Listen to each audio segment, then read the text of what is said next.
हेडलाईन्सचे प्रायोजक आहे NBC bearings, लांब पळण्यासाठी। मोदींकडून जुमल्याची नामकरण गॅरंटी, पैसे खा भाजपत या ही मोदी गॅरंटी। उद्धव ठाकरेंची पंतप्रधान मोदींवर टीका।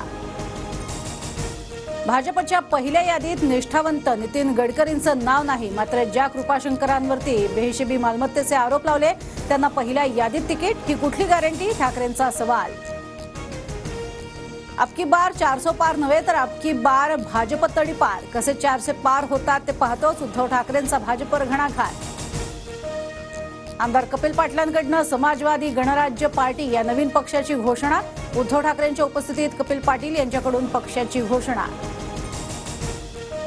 शिरूर मतदारसंघातील शरद पवारांच्या सभेनंतर आता अजित पवारांची प्रत्युत्तर सभा। उद्या संध्याकाळी 4 वाजता अजित पवारांची मंचरमध्ये सभा। पवारांच्या टीकेला अजित पवार काय उत्तर देणार याकडे लक्ष। वंचित सोबत आल्या 4 ते 5 जागा देणं शक्य। अनौपचारिक गप्पांमध्ये शरद पवारांचं मोठं वक्तव्य। तर रासप सोबत आल्यास माढ्याची जागा देण्यास तयार, पवारांकडून स्पष्ट। वंचित महाविकास आघाडीचा घटक आहे का याबाबत आम्हीच संभ्रमात, प्रकाश आंबेडकरांचं विधान। तर 6 तारखेच्या बैठकीसाठी पवारांकडून निमंत्रण, प्रकाश आंबेडकरांची माहिती। जयंत पाटील आणि जितेंद्र आव्हाडांनी घेतली उद्धव ठाकरेंची भेट। भेटीत कोल्हापूर आणि सांगली लोकसभेच्या जागेबाबत चर्चा झाल्याची माहिती।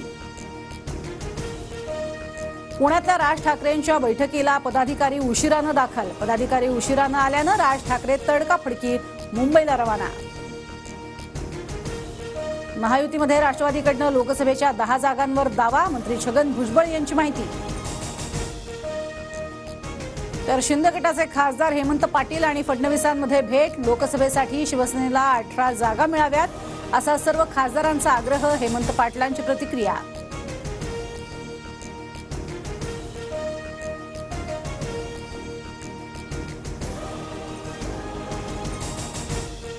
हेडलाईन्सचे प्रायोजक आहे एनबीसी बेरिंग्स, लांब पळण्यासाठी।